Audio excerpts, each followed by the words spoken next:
بسم الله الرحمن الرحيم إن الحمد لله نحمده ونستعينه ونستغفره ونعوذ بالله من شرور أنفسنا ومن سيئات أعمالنا من يهده الله فلا مضل له ومن يضلل فلا هادي له وأشهد أن لا إله إلا الله وحده لا شريك له وأشهد أن محمدا عبده ورسوله يا أيها الذين آمنوا اتقوا الله حق تقاته ولا تموتن إلا وأنتم مسلمون يا أيها الناس اتقوا ربكم الذي خلقكم من نفس واحدة وخلق منها زوجها وبث منهما رجالا كثيرا ونساء واتقوا الله الذي تساءلون به والأرحام إن الله كان عليكم رقيبا يا أيها الذين آمنوا اتقوا الله وقولوا قولا سديدا يصلح لكم أعمالكم ويغفر لكم ذنوبكم ومن يطع الله ورسوله فقد فاز فوزا عظيما أما بعد فإن خير الحديث كتاب الله وخير الهدي هدي محمد صلى الله عليه وآله وسلم وشر الأمور محدثاتها وإن كل محدثات بدعة وكل بدعة ضلالة وكل ضلالة في النار ثم أما بعد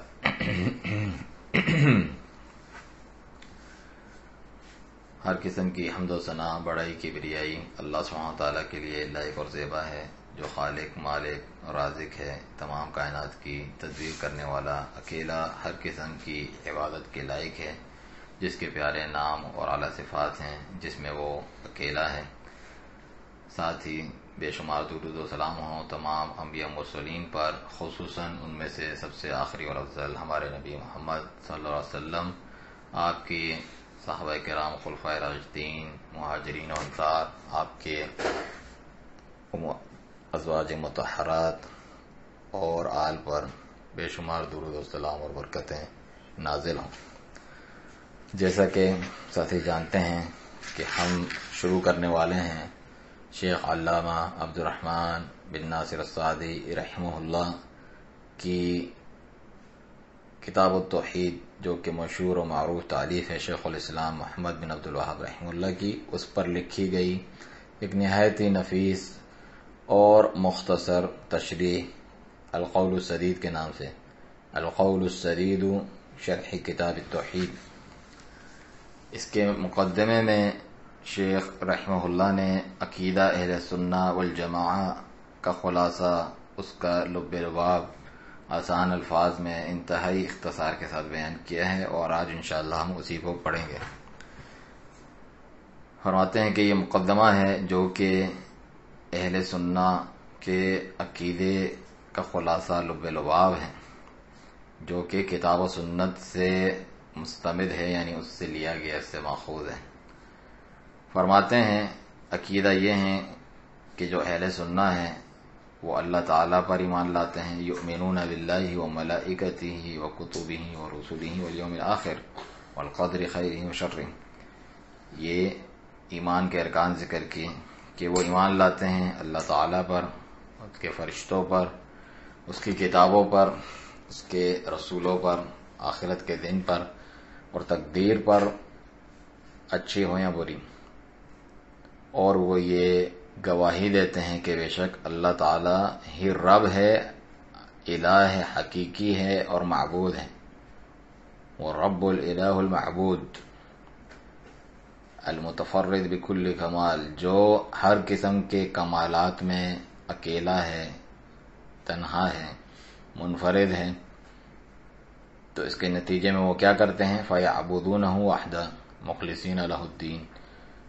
وہ اس اکیلے کی عبادت کرتے ہیں، دین کو اس کے لیے خالص کرتے ہوئے۔ اور وہ یہ کہتے ہیں، کون کہتے ہیں؟ اہل سنہ والجماعہ، کہ اللہ تعالیٰ ہی بے شک خالق ہے، باری ہے، باری کا مطلب بھی پیدا کرنے والا ہے، مصور ہے، صورت بنانے والا ہے جس طرح چاہتا ہے، الرزاق ہے، بے شمار رزق دینے والا ہے، بہت عطا کرنے والا ہے، المعطی المعنی، جو دیتا ہے اور روکتا ہے، دونوں چیزیں اس کے ہاتھوں میں ہیں، مدبر لجمیع الذی لیس بعدہ،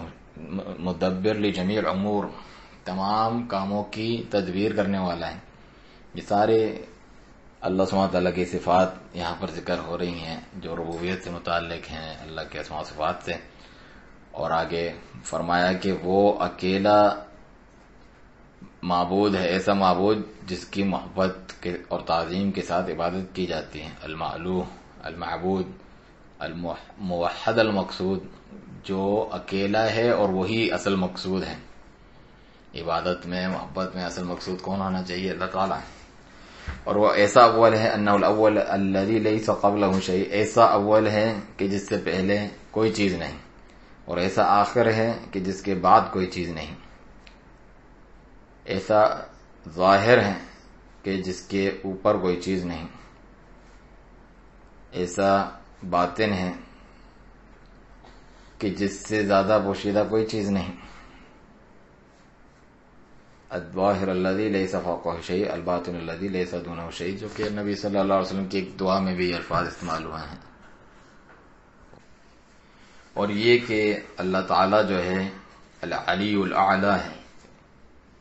اللہ تعالیٰ العلی یعنی بلند ہے، اعلی ہے، سب سے بڑھ کر ہے، اعلی ہے، بلند ہے ہر معنی اور اعتبار سے۔ یعنی جیسے بعض لوگ جو ہے اللہ کو سب سے بڑا اور بلند تو کہتے ہیں، لیکن اللہ تعالیٰ عرش پر بلند ہے، اپنے اوپر ہے، اس کا وہ اقرار نہیں کرتے، تو کہہ رہے ہیں ہر معنی کے اعتبار سے علو الذات، علو القدر، علو القہر، یہ تینوں چیزیں علماء کرام کہتے ہیں جب اللہ کا علو یعنی اس کا اوپر بلند ہونا ذکر کیا جاتا ہے تو اس سے یہ تینوں چیزیں مراد ہوتی ہیں۔ علو الذات کے اللہ تعالیٰ ذات میں سب سے اعلیٰ ہے، اور علو القدر اللہ تعالیٰ اپنی قدر عظمت میں سب سے بلند تر ہے، علو القہر اپنے قہر اور غالب ہونے میں سب سے بلند تر ہے۔ تو اس میں سے جو بات کی دو باتیں ہیں کہ اللہ تعالیٰ سب سے عظیم ہے، بلند ہے، اس کو تو ہر کوئی مانتا ہے، جو اہل سنہ نہیں بھی ہیں، گمراہ فرقے ہیں، اللہ کے اسماء و صفات میں تعویل کرنے والے، لیکن علو ذات بھی ہم مانتے ہیں، جو اہل سنہ کا عقیدہ ہے کہ اللہ تعالیٰ اپنی ذات کے اعتبار سے بھی بلند ہے۔ اور فرمایا وَأَنَّهُ عَلَى الْعَرْشِ اسْتَوَىٰ، اور وہ اپنے عرش پہ بلند ہیں، مستوی ہیں۔ کس طرح بلند ہے؟ استواء یلیق بعظمتہ وجلالہ، جو اس کی عظمت اور جلالت کے لائق شان ہے اس طرح مستوی ہے، اس کی کیفیت ہم بیان نہیں کر سکتے۔ ایک تو یہ ہے، دوسرا مطلق طور پر بھی، یعنی اللہ تعالیٰ سب سے اعلیٰ اور بلند ہے اور اسے فوقیت حاصل ہے۔ اللہ کی جو فوقیت ہے اور اعلیٰ، بلند اور عظیم ہونا ہے، عظمت، یہ تو عام طور پہ بھی، مطلق طور پہ بھی ہر چیز پر ہے، اور اپنی ذات کے اعتبار سے بھی وہ عرش پر مستوی ہے۔ ہاں، اس کا علم جو ہے وہ ہر چیز کو گھیرے ہوئے ہیں، ظاہر ہوں یا باطن، ظواہر ہوں یا بواطن، سب کو محیط ہے، اللہ تعالیٰ کا علم گھیرے ہوئے ہیں، چاہے وہ عالم اوپر کا ہو یا نیچے کا، آسمان ہو یا زمین، علوی ہو یا سفلی ہو۔ اس کے باوجود وَهُوَ مَعَ الْعِبَادِ بِعِلْمِهِ، وہ اپنے بندوں کے ساتھ اپنے علم کے اعتبار سے ہیں، یہ اہل سنہ کا عقیدہ ہے، اور وہ ان کے تمام حالات کو جانتا ہے، وہ قریب ہے، مجیب ہے، قریب ہے اور دعاؤں کو قبول کرنے والا ہے، سننے والا ہے، سماعت، بصارت، دعا قبول کرنا، سننا، دیکھنا، علم کے اعتبار سے اللہ تعالیٰ قریب ہے اور ساتھ ہیں۔ اور اللہ تعالیٰ الغنی بذاتہ عن جمیع مخلوقاتی، اپنی تمام مخلوقات سے غنی ہے، بے نیاز ہے، بے پرواہ ہے، کسی کا محتاج ہے نہیں، جبکہ اس کے برعکس سب اس کی طرف مفتقرون ہے، یعنی اس کے محتاج ہیں ہر چیز میں، ایجاد میں بھی، یعنی خود اپنی ایجاد میں، اپنے پیدا ہونے میں بھی اس کے محتاج ہیں، اور جو چیزیں ان کو ضرورت ہے، جیسے انسان کو کھانے پینے کی ضرورت ہے، اسے بھی پیدا کرنے میں، اس کی ایجاد میں بھی اس کے محتاج ہیں، تمام اوقات، ہر وقت اللہ کے محتاج ہیں، خود پیدا ہونے میں بھی، اور خود جن چیزوں سے ان کا گزارا ہوتا ہے، جیسے کہ ہوا ہے، پانی ہے، کھانا پینا، ان سب کے پیدا ہونے، ان کی ایجاد میں بھی وہ اللہ کی ہر وقت محتاج ہیں، کسی کو کوئی اس سے مستغنی اور بے نیاز نہیں ہے۔ عن طرفۃ عین، ایک پلک جھپکنے تک بھی جو ہے اللہ تعالیٰ سے کوئی بے نیاز نہیں ہو سکتا، اس کے بغیر وہ چل نہیں سکتا، اس کا گزارا نہیں ہو سکتا، وہ رہ نہیں سکتا۔ اور اللہ تعالیٰ الرؤوف الرحیم ہے، بہت شفقت فرمانے والا، رحم کرنے والا ہے، اور بندوں پر جو بھی دینی اور دنیاوی نعمت ہوتی ہیں، اور جتنی بھی نعمت کی جو ضد ہوتی ہے، نقمت یعنی محرومیاں اور برائیاں جو دور ہوتی ہیں، یہ دونوں اللہ ہی کی طرف سے ہوتی ہیں۔ دنیا اور آخرت کی جتنی بھی، دنیا اور دین کی جتنی بھی نعمتیں ہیں اللہ ہی سے ملتی ہیں، اور جتنی بھی برائیاں ہیں اللہ ہی کے ذریعے سے وہ دور ہوتی ہیں۔ تو اللہ تعالیٰ ہی ہر خیر کو لانے والا اور ہر برائی کو دور کرنے والا ہے۔ اللہ تعالیٰ کی رحمت میں سے ہے کہ اللہ تعالیٰ آسمان دنیا پر ہر رات نازل ہوتا ہے، جس طرح اس کی شان کے لائق ہیں، اور بندوں کی حاجتیں، ضرورتیں اس پر پیش ہوتی ہیں جب رات کا آخری پہر باقی ہوتا ہے۔ آخری پہر کا مطلب ہے جب سورج غروب ہوتا ہے، رات جو ہے اسلامی اعتبار سے سورج غروب ہونے کے بعد شروع ہو جاتی ہے۔ سورج غروب ہونے سے جب صبح صادق فجر ہوتی ہے، ادھر جتنے بھی گھنٹے بنتے ہیں اس کے آپ 3 حصے کریں۔ جو تیسرا حصہ ہوتا ہے وہ ثلث اللیل، آخری حصہ ہوتا ہے، رات کا آخری تہائی حصہ۔ اس وقت اللہ سبحانہ تعالیٰ نازل ہوتا ہے اور یہ کہتا ہے کہ یعنی بندے میرے علاوہ کسی سے نہ مانگے، کون ہے کہ جو مجھے پکارے میں اس کی دعا قبول کروں، کون ہے جو مجھ سے طلب کرے میں اسے عطا کروں، کون ہے جو مجھ سے مغفرت طلب کرے، بخشش طلب کرے تو میں اسے بخش دوں، یہاں تک کہ فجر طلوع ہو جاتی ہے اور یہ ندا، یہ پکار چلتی رہتی ہے۔ اللہ تعالیٰ ہمیں بھی اس پر عمل کرنے کی توفیق دیں۔ تو اللہ سبحانہ تعالیٰ نازل ہوتا ہے کما یشاء، جس طرح چاہتا ہے، یفعل ما یرید، جو چاہتا ہے وہ کرتا ہے، لیس کمثلہ شیء، اس جیسی کوئی چیز نہیں، وہو السمیع البصیر، اور وہ ہر چیز سنتا، ہر چیز دیکھتا ہے۔ اور یہ صفات انسان کے لیے بھی ذکر کی جاتی ہیں، لیکن دونوں میں بہت فرق ہے۔ تو اللہ تعالیٰ ایسا ہی ہے جس طرح اس کی شان کے لائق ہیں۔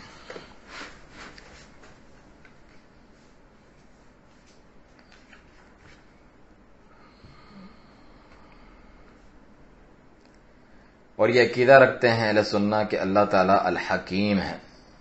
حکمت والا ہے، جس کی حکمت تعمہ ہے، یعنی مکمل حکمت ہے اللہ سبحانہ تعالیٰ کی، حد درجے جو حکمت ہو سکتی ہے کسی چیز میں، اس کی شریعت میں بھی، اور اس کی جو وہ تقدیر اللہ سبحانہ تعالیٰ مقرر کرتا ہے۔ شریعت میں جتنے بھی احکام ہیں وہ بغیر حکمت کے نہیں ہیں، اللہ سبحانہ تعالیٰ تو الحکیم ہے۔ اسی طریقے سے جو تقدیری فیصلے ہوتے ہیں اللہ تعالیٰ کے، جو کائنات میں چل رہے ہوتے ہیں، وہ بھی پوری حکمت کے تحت ہوتے ہیں، اگرچہ آپ کے سمجھ میں آئے یا نہ آئے۔ تو شیخ فرماتے ہیں کوئی بھی چیز اللہ تعالیٰ نے عبث یعنی بیکار پیدا نہیں کی، اس کے پیچھے حکمتیں ہیں، اور نہ ہی جو شریعتیں اللہ تعالیٰ نے شریعت بنا کے نازل کی ہیں وہ بھی حکمت سے خالی نہیں ہے، بندوں کی مصلحتوں کے لیے ہی ہے اور حکمتوں سے بھرپور ہیں۔ اسی طرح اللہ تعالیٰ التواب ہے، بہت توبہ قبول کرنے والا ہے، العفو ہے، بہت معاف کرنے والا، درگزر کرنے والا ہے، الغفور ہے، بہت بخشنے والا ہے، یقول التوبہ من عبادی، اپنے بندوں سے توبہ کو قبول کرنے والا ہے، ویعفو عن السیئات، اور برائیوں سے درگزر کرنے والا ہے۔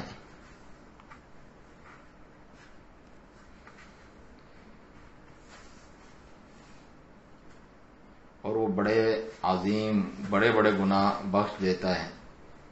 ان کے جو توبہ طائب ہوتے ہیں، اللہ تعالیٰ کے حضور استغفار کرتے ہیں، منیبین جو اس کی طرف رجوع لاتے ہیں، دل سے اس کی طرف لوٹ آتے ہیں۔ اور اللہ تعالیٰ شکور ہے، شکور کا مطلب ہے بڑا قدردان ہے، جو بہت کم عمل پہ بھی بہت زیادہ اجر دیتا ہے، اسے بھی قبول کرتا ہے۔ اور جو شاکرین ہیں، شکر گزار ہیں، ان کو مزید اپنے فضل سے اور نوازتا ہے۔ ایک تو ویسے بھی جتنا مطلوب ہے اس سے کم عمل بھی اللہ تعالیٰ اس کی قدردانی کرتا ہے اور اس پر بہت کچھ عطا کرتا ہے، اور جو شکر گزار ہیں ان کو اپنے فضل سے اور بڑا چڑھا کے عطا کرتا ہے، جتنا بنتا ہو اس سے بھی زیادہ۔ اہل سنہ کا یہ بھی عقیدہ ہے کہ وہ اللہ تعالیٰ کو انہی صفات سے موصوف کرتے ہیں، موصوف کا مطلب وہ صفت اس میں مانتے ہیں جو خود اللہ تعالیٰ نے اپنے لیے بیان کی یا اس کے رسول صلی اللہ علیہ وسلم نے اللہ تعالیٰ کے لیے بیان کی ہیں کہ اللہ تعالیٰ کی یہ صفتیں ہیں۔ اب وہ صفاتیں کیسی ہیں چاہے وہ ذاتی صفات ہوں اللہ کی ذات سے متعلق، یعنی ذاتی صفات کا مطلب وہ اللہ تعالیٰ کے ساتھ ہمیشہ کے ساتھ ہی ساتھ ہیں، اس کی ذات سے متعلق ہیں، جیسے کہ حیات الکاملہ، کامل حیات، اللہ ہمیشہ سے زندہ ہے، زندہ رہے گا، اسے موت نہیں، تو اللہ تعالیٰ کی ذات کے ساتھ ہیں۔ سماعت بصارت جو ہے، السمع والبصر، سننا دیکھنا، کمال قدرت، عظمت، کبریائی، اور اللہ تعالیٰ کی جلالت، اس کی بزرگی، مجد، بزرگی اور جلالت اور جمال، اللہ کا حسن و خوبصورتی، اور مطلق حمد، یعنی ساری کی ساری حمد اللہ کے لیے، ساری ایسی صفات ہیں جو اللہ کی ذات کے ساتھ ہیں، اس کے ساتھ ہیں ہمیشہ سے۔ اور بعض ایسی صفات ہیں جو صفات فعلی کہتے ہیں ان کو، یعنی ایسے کام ہوتے ہیں جو اللہ تعالیٰ کرتا ہے، فعل ہوتے ہیں، جو بہت سارے گمراہ فرقے نہیں مانتے، یعنی اللہ تعالیٰ کی ذات کی تو صفاتیں مانتے ہیں بعض گمراہ فرقے، اور صفات جو افعال ہوتے ہیں اللہ کے کام، جو کہ اللہ کی مشیت اور قدرت کے ماتحت ہوتے ہیں، یعنی اللہ جب چاہتا ہے کلام کرتا ہے، جب چاہتا ہے کلام نہیں کرتا کسی سے، جب چاہا اللہ تعالیٰ نے بلند ہو گیا، تو یہ اس کو عیب سمجھتے ہیں کہ ایک چیز نہیں تھی بعد میں ہو گئی، یعنی اللہ کے لیے بھی کوئی چیز حادث ہے، اس لیے وہ آپ دیکھتے ہوں کہ تعویل کرنے والے جو منکرین ہوتے ہیں اس لیے بنتے ہیں۔ یہ تو مخلوق کے لیے تبدیل ہونا کسی چیز کا، کہ ایک چیز نہیں تھی بعد میں آ گئی، یہ تو اللہ کے شان نہیں، اللہ کے ایسا نہیں ہے۔ اہل سنت عقیدہ رکھتے ہیں کہ یہ تو کمال ہے کہ جو چاہتا ہے جب چاہتا ہے کرتا ہے۔ تو اللہ کی صفات افعال بھی ہیں، جو کام اللہ کرتا ہے جو اس کی مشیت کے تحت ہے، جب چاہتا ہے کرتا ہے، اور اللہ کی جو قدرت کے تحت ہیں وہ، جیسا کہ اللہ کی رحمت ہے، کسی پہ رحمت نہیں فرماتا، اس پہ غضب کرتا ہے، لعنت کرتا ہے، اور جو ہے کسی پہ رحمت کرتا ہے، اس کا مطلب کوئی کام کبھی کیا، کبھی کسی کے ساتھ نہیں کیا، یہ اللہ سبحانہ تعالیٰ کی مشیت کے تحت ہے۔ اسی طرح رضا مندی اللہ کی، راضی ہوتا ہے کسی کے عمل سے، بعد میں پہلے راضی نہیں تھا، وہ ایمان لایا، نیک اعمال کیے، اس سے راضی ہوا اللہ تعالیٰ۔ اسی طرح سخط، اللہ تعالیٰ کے، اللہ کی ناراضگی، غصہ، اور اللہ کا کلام کرنا۔ اللہ تعالیٰ کلام کرتا ہے جب چاہتا ہے، جس طرح چاہتا ہے، اس کے کلمات ختم ہونے والے نہیں، وہ ہمیشہ رہنے والے ہیں، جس طرح اللہ کی ذات ہے، اس کی صفات ہیں۔ ایک تو اصل بھی اللہ تعالیٰ ہمیشہ بول سکتا ہے، بولتا ہے، یہ اس کی صفت ہے، ایسا نہیں کہ وہ کبھی بولنے والا نہیں تھا، بعد میں یہ قدرت آ گئی، لیکن اللہ تعالیٰ اپنے اختیار سے جب چاہتا ہے بولتا ہے، یہ بھی صفت ہے۔ اس کے بہت سارے منکرین ہوتے ہیں، تعویل کرنے والے، یہ کیسے ہو سکتا ہے، اللہ تعالیٰ تو پاک ہے، یعنی ایک چیز اس کے بعد گویا کہ نہیں تھی، بعد میں آئی اس کے بعد، ایسا نہیں ہے، جب چاہتا ہے اپنی صفت کو بروئے کار لاتا ہے، استعمال کرتا ہے، یہ تو کمال ہے اس کا۔ اور یہ کہ قرآن جو ہے اللہ کا کلام ہے، مخلوق نہیں ہے، اسی سے شروع ہوا ہے، اسی کی طرف لوٹ کے جائے گا، اور اللہ تعالیٰ پہلے بھی کلام کرنے والا تھا، کلام کرنے والا رہے گا، اس صفت سے اللہ موصوف رہے گا، جب چاہتا ہے کلام کرتا ہے، کرے گا، اور جب چاہتا ہے، جس سے چاہتا ہے کلام کرتا ہے۔ اپنے بندوں میں اللہ تعالیٰ فیصلہ کرتا ہے، اپنے قدری جو تقدیر والے احکام ہیں ان کے ذریعے بھی، جیسے زندگی موت، اور شرعی احکام کے ذریعے بھی اللہ تعالیٰ فیصلہ کرتا ہے، جیسا کہ شرعی حدود یا نماز کے احکام وغیرہ، اس کے جو احکام ہیں۔ اور جو تیسری قسم ہے، احکام کی 3 قسمیں ذکر کی، ایک قدری احکام جو تقدیر کے فیصلے ہوتے ہیں کائنات میں چلتے ہوئے، اور شرعی احکام جو کتابوں کے ذریعے، کتاب و سنت میں جس طرح اللہ نے نازل کیے ہیں، اور ایک جزائی احکام، یعنی جو بدلہ دیتا ہے اللہ تعالیٰ قیامت کے دن، نیک کا نیک بدلہ، برے کا برا بدلہ، یہ بھی اللہ کے احکام ہیں، اچھائی کرنے والے کے لیے جنت، برائی کرنے والے کے لیے جہنم، یہ بھی اللہ کا حکم ہے۔ تو اللہ تعالیٰ الحاکم ہے، اللہ تعالیٰ المالک ہے، ہر چیز کا مالک ہے۔ اللہ کے سوا جتنے بھی ہیں وہ مملوک ہیں، جیسا کہ خالق سے مخلوق ہوتا ہے، مالک سے مملوک، اور حاکم سے محکوم علیہ، یعنی جن پر حکم چلایا جاتا ہے، مملوک جو کسی کی ملکیت ہیں۔ تو بندے نکل نہیں سکتے اللہ کے ملک سے، نہ ہی اس کے حکم سے۔ کوئی شرعی حکم سے اللہ کے نکل جائے، ایمان نہیں لاتا، نماز نہیں پڑھتا مثلا، لیکن اللہ کے جو قدری حکم ہے اس سے تو نہیں نکل سکتا ہے۔ اس کو موت جب دے گا اللہ تعالیٰ، کافر کو بھی وہ اس کو نہیں ڈال سکتا، جہاں پیدا کرنا چاہے وہ پیدا ہوگا، بیمار کرنا چاہے وہ اس سے بچ نہیں سکتا، تو اللہ کے اس حکم کے تحت تو وہ بھی ہے۔ اسی طریقے سے اللہ تعالیٰ کے جو جزا والے حکم ہے اس کے تحت بھی وہ ہیں. کافر نہیں چاہتا جہنم میں جانا، پھر بھی پھینک دیا جائے. اسی طرح اہل سنت ایمان لاتے ہیں جو کچھ کتاب میں آیا، الکتاب سے مراد یعنی قرآن مجید میں، اور جو سنت میں متواتر طور پر آیا ہے اس پر ایمان لے کر آتے ہیں. کون سی چیز؟ وہ یہ چیز ہے کہ مومنین جو ہیں اپنے رب سبحانہ و تعالیٰ کو اپنی آنکھوں سے بالکل کھلم کھلا قیامت کے دن دیکھیں گے، اور اللہ کے چہرے کو دیکھنے کی جو یہ نعمت انہیں ملے گی، اور اللہ تعالیٰ کی رضامندی کے ذریعے سے جو کامیاب ہوگے، یہ سب سے بڑی نعمت ہوگی، سب سے زیادہ لذیذ ترین نعمت ہوگی. نبی صلی اللہ علیہ وسلم کی دعاؤں میں بھی کہ اللہ کے چہرے کو دیکھنے کی لذت کا میں سوال کرتا ہوں. تو جنت کی نعمتیں وغیرہ جن کے بارے میں پوچھا جائے گا اس سے مزید کچھ چاہیے تو کہے گے اور ہمیں کیا چاہیے ہو سکتا ہے اس سے زیادہ، تو یہ اس سے بھی بڑی نعمت ان کو ملے گی، دیدار الہی جسے کہا جاتا ہے. یہ اہل سنت والجماعت کا عقیدہ ہے. اسی طریقے سے جو ایمان پر جس کی موت نہ ہوئی ہو اور توحید پر، اس کے بارے میں بھی ہمارا یہ عقیدہ ہے کہ وہ ہمیشہ کے لیے جہنم میں رہے گا. یہ عقیدہ پختہ ہونا چاہیے کہ ہمیشہ وہ جہنم میں رہے گا. اور جو کبیرہ گناہ کرنے والے ہیں اگر وہ بغیر توبہ کے مر جائیں اور ان کے ساتھ ایسا کچھ معاملہ نہیں ہوا ہو جس سے گناہ معاف کر دیے جاتے ہیں، جیسا کہ حدیث میں ہے کہ دنیا میں اگر کبیرہ گناہ ہے، جیسے کہ کسی جو ہے زنا ہو گیا، اس پر اگر حد لگ گئی، وہ توبہ طائب حد لگ گئی تو دنیا میں حساب ہو گیا، پھر واپس سے اس کو نہیں ہوگا. تو شیخ فرماتے ہیں کہ اس کے بغیر توبہ کے مرا، اس کے گناہوں کو مٹانے والی کوئی چیز بھی نہیں تھی اور نہ ہی اس کی شفاعت قبول کی گئی، تو پھر جو ہے وہ جہنم میں جائے گا لیکن اس میں ہمیشہ نہیں رہے گا. اس کا مطلب ہے کہ اگر کوئی ایسی چیز ہو گئی ہو جس سے اس کا گناہ بخش دیا گیا ہو، اس کا کفارہ بن گیا ہو، یا اس کی شفاعت قبول کر دی جائے، تو وہ شروع میں بھی نہیں جائے گا. لیکن عام طور پہ جو کبیرہ گناہ والے ہیں انہیں اگر معاف نہیں کیا گیا تو جہنم میں جائیں گے، لا یخلدون فیہا، لیکن وہ اس میں ہمیشہ کے لیے نہیں رہیں گے. کوئی بھی ایسا شخص جس کے دل میں رائی کے دانے برابر ایمان ہو، وہ جہنم میں ہمیشہ کے لیے نہیں پڑا رہے گا، مگر یہ کہ اپنے ایمان کی بدولت آخر کار وہ نکال دیا جائے گا. یہ عقیدہ اہل سنت والجماعت ہے. آگے فرماتے ہیں کہ ایمان جو ہے کن چیزوں پر مشتمل ہے. ابھی ایمان کی جو صحیح تعریف ہے اہل سنت والجماعت کی وہ ذکر کرتے ہیں کہ وہ دل کے عقیدے اور اعمال، اسی طرح جوارح یعنی جسم کے اعمال اور لسان کے اقوال، زبان سے کہنا، جسم سے عمل کرنا، اور دل سے عقیدہ بھی رکھنا، اور دل کا عمل جو تصدیق کرتا ہے دل، ان سب کو ملا کر اس کا مجموعہ ہے ایمان. تو جو پورے طریقے سے اس کو ادا کرتا ہے تو وہ مومن حقیقی ہے. ان تمام چیزوں کو پورے 100% کرتا ہے تو وہ حقیقی مومن ہے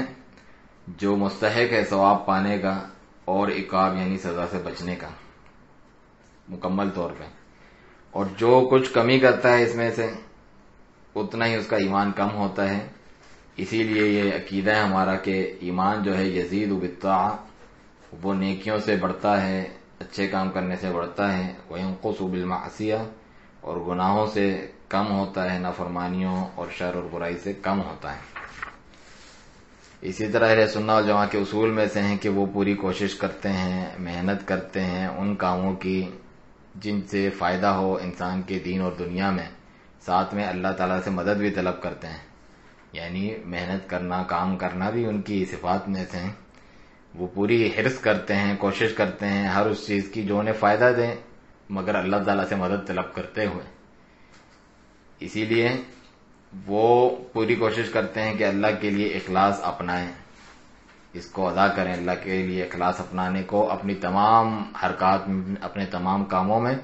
اور اللہ کے رسول صلی اللہ علیہ وسلم کی اتباع کریں، پیروی کریں. معبود عز و جل کے لیے اخلاص ہو اور مطابعت اور پیروی ہو رسول اللہ صلی اللہ علیہ وسلم کی. ساتھ ہی وہ تمام مومنین کے لیے نصیحت چاہتے ہیں، خیر خواہی چاہتے ہیں کہ وہ اس طریقے پر چلیں، اور وہ اس طریقے پر چلتے ہیں. آگے فرماتے ہیں کہ وہ گواہی دیتے ہیں کہ بلا شبہ محمد صلی اللہ علیہ وسلم اللہ کے بندے اور رسول ہیں، جنہیں اللہ تعالیٰ نے ہدایت اور دین حق کے ساتھ بھیجا، لیظہرہ علی الدین کلہ، تاکہ وہ اسے تمام باطل ادیان پر غالب کر دیں۔ اور نبی صلی اللہ علیہ وسلم اولا بالمؤمنین من انفسہم، مومنوں کی جان سے زیادہ حقدار ہیں ان کے، اپنی جان سے بھی زیادہ، اور آپ خاتم النبیین ہیں، آخری نبی ہیں، جنہیں اللہ تعالیٰ نے انس و جن، انسان اور جنات کی طرف بھیجا، بشیروں و نذیرا، خوشخبری دینے والا اور ڈرانے والا، خبردار کرنے والا بنا کر، وداعیا الی اللہ، اور اللہ تعالیٰ کی طرف بلانے والا بھی اذنی ہی، اس کے اذن اجازت سے بھیجا، وسراجا منیرا، اور چمکتا ہوا چراغ بنا کر بھیجا ہدایت کا۔ تو اللہ سبحانہ تعالیٰ نے آپ کو دین کی اصلاح کے لیے بھی بھیجا، بھلائی کے لیے، اور دنیا کی اصلاح اور بھلائی کے لیے بھی بھیجا، تاکہ لوگ اللہ کی عبادت کریں، اور اللہ کی عبادت کرنے میں اللہ کے دیے ہوئے رزق سے مدد لیں، یعنی اللہ نے جو رزق کمانے کا یا دیا ہے اللہ تعالیٰ نے نعمتیں، اس کو استعمال کریں، اور پھر استعمال کرنے سے جو توانائی آئے انسان کو، اسے اللہ تعالیٰ کی اطاعت میں، اس کی عبادت میں خرچ کرے۔ اور وہ یہ جانتے ہیں اہل سنہ والجماعہ کہ نبی صلی اللہ علیہ وسلم تمام مخلوق سے زیادہ علم رکھنے والے، سچے، اور ان کی خیر خواہی چاہنے والے ہیں، اور سب سے زیادہ واضح بیان کرنے والے ہیں۔ تو وہ آپ کی تعظیم کرتے ہیں، احترام کرتے ہیں، آپ سے محبت کرتے ہیں، اور آپ کی محبت کو تمام مخلوق کی محبت پر فوقیت دیتے ہیں، آگے رکھتے ہیں، اور آپ کی اتباع اور پیروی کرتے ہیں اپنے دین کے اصول میں بھی، فروع میں بھی۔ اصول کا مطلب جو عقیدہ ایمان کے مسائل ہیں، فروع کا مطلب جو اعمال سے متعلق جو ہے تفصیلی مسائل ہیں، وہ فروع ہیں۔ اور آپ صلی اللہ علیہ وسلم کے قول کو، آپ کی ہدایت کو، آپ کے طریقے کو، ہر ایک کے قول اور اس کے طریقے اور ہدایت پر فوقیت دیتے ہیں، آگے رکھتے ہیں، اور یہ عقیدہ رکھتے ہیں کہ بے شک اللہ تعالیٰ نے آپ کے لیے تمام فضائل اور خصوصیات اور کمالات کو اس طرح جمع کر دیا جس طرح کسی اور نبی رسول کے لیے جمع نہیں کیا۔ تو آپ مقام کے اعتبار سے، درجے کے اعتبار سے، اپنے جاہ و مرتبے کے اعتبار سے تمام مخلوق سے اعلیٰ اور عظیم ہیں، اور اپنی فضیلت میں سب سے زیادہ اکمل اور کامل ہیں۔ کوئی ایسی خیر نہیں آپ صلی اللہ علیہ وسلم نے چھوڑی مگر امت کو بتا دی، رہنمائی کر دی، اور کوئی ایسا شر نہیں چھوڑا مگر امت کو اس سے ڈرا دیا۔ قتل شریعت مکمل ہے اور کتاب و سنت پر چلنا چاہیے۔ اسی طریقے سے ایمان لاتے ہیں ہر اس کتاب پر جو اللہ تعالیٰ نے نازل کی، اور ہر اس رسول پر جو اللہ تعالیٰ نے بھیجا، لا یفرقون بین احد من رسلی، وہ کبھی بھی اللہ کے بھیجے ہوئے رسولوں میں فرق نہیں کرتے کہ بعض پر ایمان لائیں بعض پہ نہ لائیں، یہود و نصارہ کی طرح۔ اسی طرح وہ ایمان لاتے ہیں تقدیر پر ساری کی ساری، اور یہ کہ بندوں کے جو اعمال ہیں چاہے وہ اچھے ہوں یا برے، اللہ تعالیٰ نے انہیں گھیر رکھا ہے، ان کا احاطہ کر رکھا ہے اپنے علم کے ساتھ، اور اللہ تعالیٰ کا قلم اس پر چل چکا ہے، یعنی اللہ تعالیٰ نے یہ چیزیں پہلے سے لکھ دی ہیں لوح محفوظ میں، اور اس تعلق سے اللہ کی جو مشیت اور چاہت ہے وہ نافذ ہو کے رہتی ہے، نافذ ہو چکی ہے اور ہوتی ہے۔ مگر ان سب کے ساتھ اللہ تعالیٰ کی حکمت کے ماتحت ہوتا ہے، یہ حکمت سے متعلق ہے، بے حکیمانہ کام نہیں ہے کوئی بھی اس میں، یعنی کسی قسم کا ظلم اور بے حکیمانہ کام نہیں ہے، کیونکہ اللہ سبحانہ تعالیٰ نے بندوں کو جو پیدا کیا ہے تو انہیں بھی قدرت اور ارادہ دیا ہے، بندوں کو بھی قدرت حاصل ہے، وہ جو کام کرنا چاہیں، ابھی بھی آپ دیکھ سکتے ہیں، آپ جو کام کرنا چاہیں کر سکتے ہیں، جس چیز کا ارادہ رکھتے ہیں وہ کر سکتے ہیں۔ اسی ارادے اور قدرت جو اللہ نے دی ہے اسی کا تو حساب ہونا ہے، اسی کی وجہ سے وہ کوئی کام کر پاتے ہیں، کچھ کہہ پاتے ہیں جس طرح وہ چاہتے ہیں۔ اللہ نے ان کو مجبور نہیں کیا اس پہ سے کسی بھی چیز پہ، جیسا کہ گمراہ فرقے جبریہ کا عقیدہ ہے کہ ہم جو گناہ برائی جو بھی کرتے ہیں اللہ تعالیٰ ہی کرواتا ہے، ہمیں اس سے پکڑ نہیں ہونی چاہیے، وہ جبریہ ہوتے ہیں، بہت سارے صوفی یہ عقیدہ رکھتے ہیں۔ تو شیخ فرماتے ہیں اللہ نے کسی چیز پہ مجبور نہیں کیا، اس کو اختیار دیا ہے، انہیں پورا اختیار دیا ہے، مختارین اللہ، خود اپنی مرضی سے اس کو اختیار کرتے ہیں۔ پھر اللہ سبحانہ تعالیٰ کی کرم ہے کہ اللہ تعالیٰ نے مومنین کو یہ خصوصیت دی کہ ان کے دلوں کو مزین کر دیا ایمان سے، کہ انہیں خود ایمان اچھا لگتا ہے مومنین کو. وَزَيَّنَهُ فِي قُلُوبِهِمْ، جس قرآن کی آیت ہے کہ ایمان کو محبوب بنا دیا ان کے لیے، ان کے دلوں میں اس کو زینت دی، اور ان کے لیے ناپسند کر دیا کہ ان کو خود پسند نہیں آتی چیزیں. کیا؟ کفر، فسوق اور عصیان. کفر، نافرمانی، اور فسق و فجور، بد کرداری اور گناہ وغیرہ. تو اللہ سبحانہ وتعالیٰ نے انہیں اپنے فضل سے اور نعمت سے الراشدین میں سے بنا دیا، جو ہدایت یافتہ ہیں، رشد و ہدایت پر ہیں. جبکہ ان کے علاوہ جو لوگ ہیں انہوں نے منہ خود پھیرا اپنے اختیار سے. وہ جو ہے اس بات پہ راضی ہو گئے کہ وہ جو ہے کفر اور فسوق اور عصیان میں پڑے رہیں. وَاللَّهُ غَيْرَهُمْ مَا تَوَلَّوْهُ، اللہ نے چھوڑ دیا انہیں جہاں وہ خود جانا چاہتے ہیں، اور اپنے لیے خود انہوں نے پسند کیا کفر و شرک اور فسق و فجور اور عصیان و نافرمانی. تو اللہ تعالیٰ کا یہ چھوڑنا بھی کوئی ظلم نہیں تھا، بلکہ یہ اس کے عدل اور حکمت کا تقاضا تھا. تو کوئی بھی اللہ تعالیٰ پر حجت کا نہیں کر سکتا ان چیزوں کے تعلق سے. اسی طرح اہل سنہ کے اصول میں سے ہیں کہ وہ یہ دین، اس کو دینداری سمجھتے ہیں. آج اس کے برعکس لوگ دینداری سمجھتے ہیں. دینداری اس کو سمجھتے ہیں کہ وہ اللہ تعالیٰ، اس کی کتاب اور اس کے رسول اور مسلمانوں کے حکمران ائمہ اور عام مسلمانوں کی خیر خواہی چاہتے ہیں، جس طرح کہ حدیث میں ہے. چنانچہ وہ نیکی کا حکم کرتے ہیں، برائیوں سے روکتے ہیں. کس طور پہ؟ جو شریعت کے مطابق ہو، ورنہ تو خارجی سوچ والے بھی اپنے کام کو نیکی کا حکم برائی سے روکنا سمجھتے ہیں. اسی طریقے سے وہ والدین کے ساتھ نیک سلوک کرنے کا حکم دیتے ہیں، رشتے ناطے جوڑنے، صلہ رحمی کا حکم دیتے ہیں، پڑوسی کے ساتھ، اپنے ملازمین اور غلاموں کے ساتھ احسان و بھلائی کرنے کا حکم دیتے ہیں، اور جس کسی کا بھی حق بنتا ہے اس کے ساتھ، تمام مخلوق کے ساتھ احسان اور بھلائی کرنے کا حکم دیتے ہیں. اسی طریقے سے جو اچھے اخلاق ہیں، مکارم اخلاق ہیں، محاسن اخلاق ہیں، اچھے خوبصورت اخلاق ہیں، انہیں اپنانے کی طرف دعوت دیتے ہیں اور منع کرتے ہیں کہ برے اخلاق اپنائے جائیں، رذیل یعنی گھٹیا اخلاق اپنائے جائیں. اس سے دور رہنے کا حکم دیتے ہیں اور اس سے منع کرتے ہیں. اور یہ عقیدہ رکھتے ہیں کہ تمام مومنین میں سے کامل ترین ایمان والا وہ ہے جو سب سے زیادہ ایمان و یقین رکھتا ہے اپنے دل میں، اور وہ اپنے اعمال اور اخلاق میں سب سے اچھا ہے. یہی سب سے اعلیٰ درجے کا، اکمل درجے کا مومن ہے، جو اپنی بات میں بھی سب سے سچا ہے.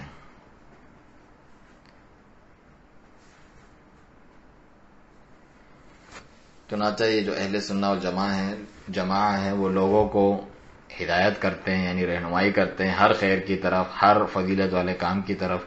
اور انہیں دور رکھنے کی کوشش کرتے ہیں ہر گھٹیا کام سے. اور وہ حکم دیتے ہیں کہ دین، شریعت کے جتنے احکام ہیں ان کو قائم کیا جائے، اس طور پہ قائم کیا جائے جس طرح نبی صلی اللہ علیہ وسلم سے ثابت ہیں. ان کی صفات کے اعتبار سے بھی، ان کے مکملات یعنی جو چیزیں ان کو مکمل کرتی ہیں اس اعتبار سے بھی. جیسے کہ طہارت کے مسائل پڑھتے ہیں، یہ اس کے نواقض ہیں، یہ اس کے سنت ہیں، اور یہ واجبات ہیں، یہ ارکان ہیں نماز کے. وہ ساری چیزیں بتاتے ہیں لوگوں کو، اور ان چیزوں سے ڈراتے ہیں یا روکتے ہیں جو اس کے مفسدات ہیں، جو اس کو توڑتی ہیں، ختم کرتی ہیں یا کم کرتی ہیں. منقصات جو اس کو کم کرتی ہیں یا بگاڑتی ہیں، جو اس کو جو ہے مفسدات ہیں، ان کا بھی ذکر کرتے ہیں. اسی طرح وہ یہ عقیدہ رکھتے ہیں کہ جہاد جو ہے وہ جاری و ساری رہے گا ہمیشہ. الجہاد فی سبیل اللہ معادین، لیکن کیسا رہے گا، کس طریقے سے ہوگا یہ قائم؟ ہر نیک اور بد حکمران کے ساتھ، والبر والفاجر. جو حکمران ہے، ولی امر ہے، خلیفہ ہے، جہاد کا قائد ہے آپ کا، اس کے ساتھ چاہے وہ اچھا ہو یا برا، جہاد قائم رہے گا. اور جہاد جو ہے اسلام کی چوٹی ہے، ذروۃ سنام الدین، دین کی سب سے بلند ترین چوٹی جہاد ہے.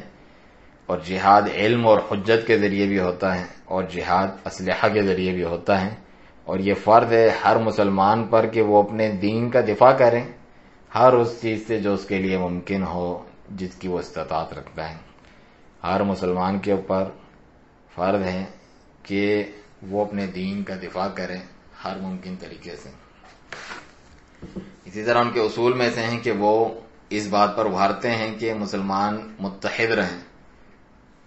مسلمانوں کا کلمہ مجتمع ہو، یعنی ان میں اتحاد اور اتفاق ہو، اور پوری کوشش کرتے ہیں کہ ان کے دل آپس میں جڑیں، تالیف قلب ان کے دل آپس میں جڑیں، قریب آئیں، اور ڈراتے ہیں ہر اس چیز سے جو تفرقہ بازی پر مبنی ہو، تفرقہ بازی، فرقہ واریت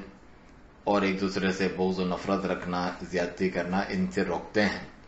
اور ہر اس چیز اور وسیلے اور ذریعے کو استعمال کرتے ہیں جس سے یہ اچھے مقاصد حاصل ہوں۔ کون سے اچھے مقاصد؟ کہ مسلمان جمع رہیں اور ان میں تفرقہ بازی نہ ہو۔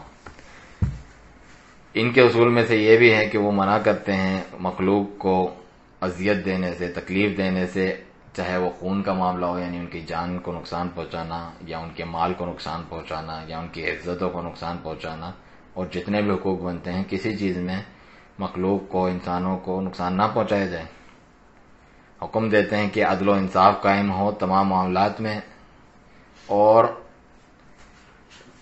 اس چیز پر بھی ابھارتے ہیں، یعنی عدل و انصاف سے بڑھ کر کے، اس سے بڑھ کر انسان جو ہے فضیلت والے اعمال اختیار کرے، احسان اور بھلائی کرے کسی کے ساتھ۔ اور وہ ایمان رکھتے ہیں کہ بلا شبہ تمام امتوں میں سے افضل امت محمدیہ ہے صلی اللہ علیہ وسلم، اور تمام لوگوں میں سے افضل رسول اللہ صلی اللہ علیہ وسلم کے صحابہ کرام ہیں، خصوصاً ان میں سے خلفائے راشدین۔ کون ہے خلفائے راشدین؟ ابوبکر، عمر، عثمان، علی رضی اللہ عنہم، وہ سب سے افضل ہیں۔ پھر عشرہ مبشرہ جن کو جنت کی بشارت دی گئی، وہ 10 صحابہ، پھر اہل بدر اور بیعت رضوان والے، اور سابقین اولین من المہاجرین والانصار، جو پہلے ایمان لے کر آئے مہاجرین میں سے، انصار میں سے، تو ان سب سے راضی ہوتے ہیں، ان سے محبت کرتے ہیں، صحابہ کرام سے، اور اسے وہ اپنا دین سمجھتے ہیں، اللہ تعالیٰ کی خاطر یہ دین وہ اپناتے ہیں، اس کو دینی مسئلہ سمجھتے ہیں اپنا۔ ان کے کیا کرتے ہیں ہم؟ ان کی خوبیاں، ان کے فضائل نشر کرتے ہیں، ان کے مناقب، ہمیشہ ہمارا یہ کام ہوتا ہے صرف، اور جو کچھ ان کے بارے میں برائیاں اگر ذکر ہوئی بھی ہیں تو اس پہ خاموشی اختیار کرتے ہیں۔ دون عما قیل عن مساویہم، ان کے تعلق سے اگر کوئی برائی ذکر ہوئی ہے تو اس پر خاموش رہتے ہیں۔ اسی طریقے سے اللہ تعالیٰ کی خاطر وہ یہ دینی عقیدہ رکھتے ہیں کہ علماء کرام کا احترام کیا جائے، جو ہدایت کی طرف بلانے والے علماء کرام ہیں، اور ائمہ عدل ہیں، عدل و انصاف قائم کرنے والے ائمہ ہیں، اور جن کے بھی کوئی بڑا اور اعلیٰ درجہ اور مقام ہے دین میں اور فضیلت ہے مختلف قسم کی مسلمانوں کی، ان سب کو ہم تسلیم کرتے ہیں، ان کا احترام کرتے ہیں، اور اللہ تعالیٰ سے یہ دعا کرتے ہیں کہ وہ ہمیں شک سے، شرک سے، شقاق سے، یعنی آپس میں پھوٹ ڈالنے سے اور مخالفت سے، اور نفاق سے، اور سوء اخلاق یعنی برے اخلاق، ان تمام چیزوں سے محفوظ رکھیں، اور ہمیں اپنے نبی صلی اللہ علیہ وسلم کے دین پر ثابت قدم رکھے تا حیات، مرنے تک،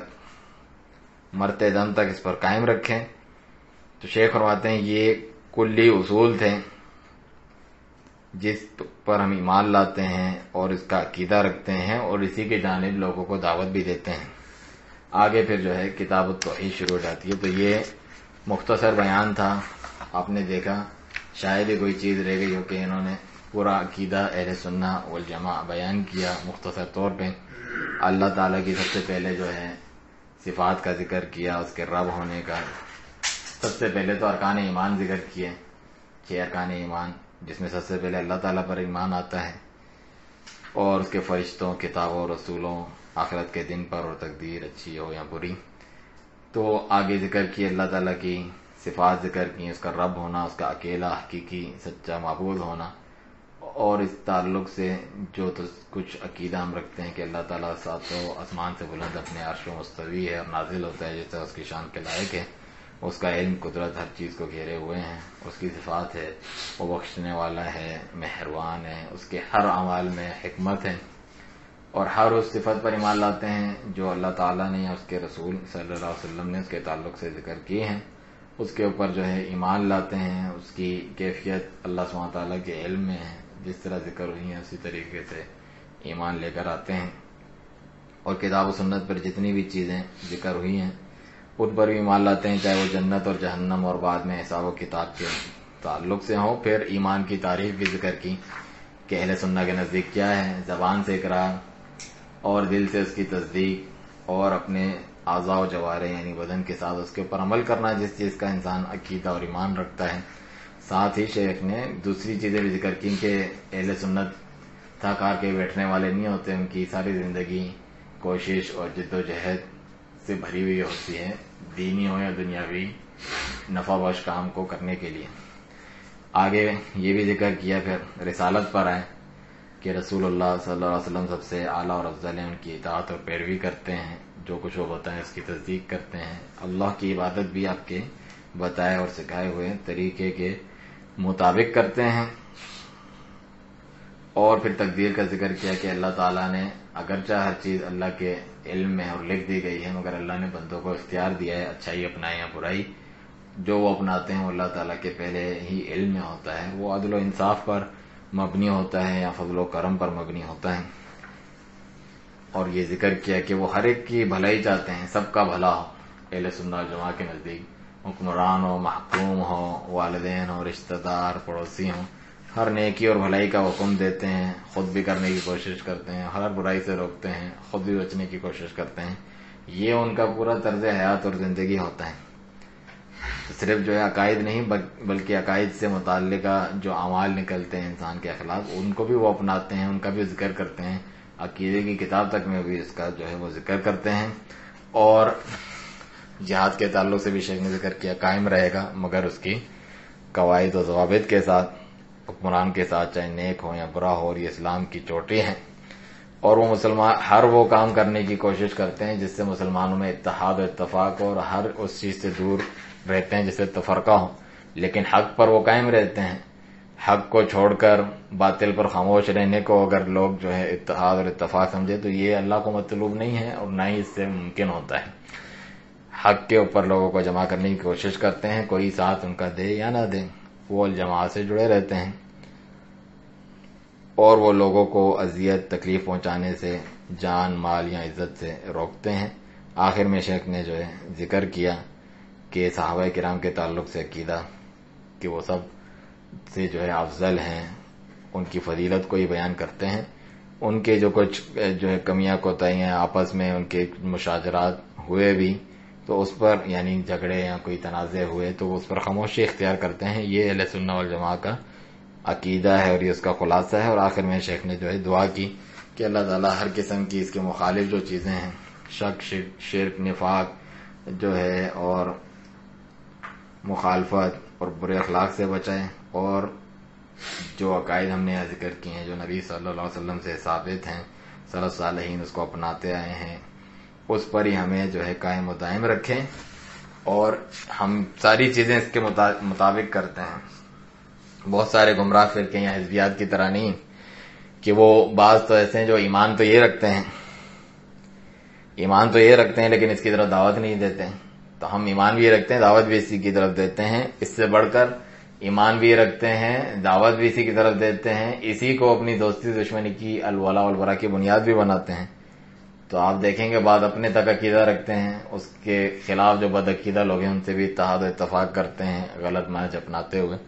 تو جو حقیقی اہل سنت والجماعت سلفی اہل الحدیث و سنت ہیں، وہ ایک تو خود ایمان بھی رکھتے ہیں، اس کے مخالف چیزوں سے بچتے ہیں، اور چپ ہو کے نہیں بیٹھ جاتے، مخالفین کا رد کرتے ہیں، اس کی مخالفت کا رد کرتے ہیں، اسی کو دوستی دشمنی کی بنیاد بناتے ہیں، تب جا کے وہ صحیح معنوں میں جو ہے سلفی اہل سنت والجماعت بنتا ہے۔ تو ہم بھی آخر میں دعا کرتے ہیں اللہ سبحانہ تعالیٰ صحیح عقیدے کو سمجھ کر اپنانے اور اس کی طرف دعوت دینے کی توفیق عطا فرمائے۔ وسبحانک اللہم و بحمدک، اشہد ان لا الہ الا انت، استغفرک و اتوب الیک۔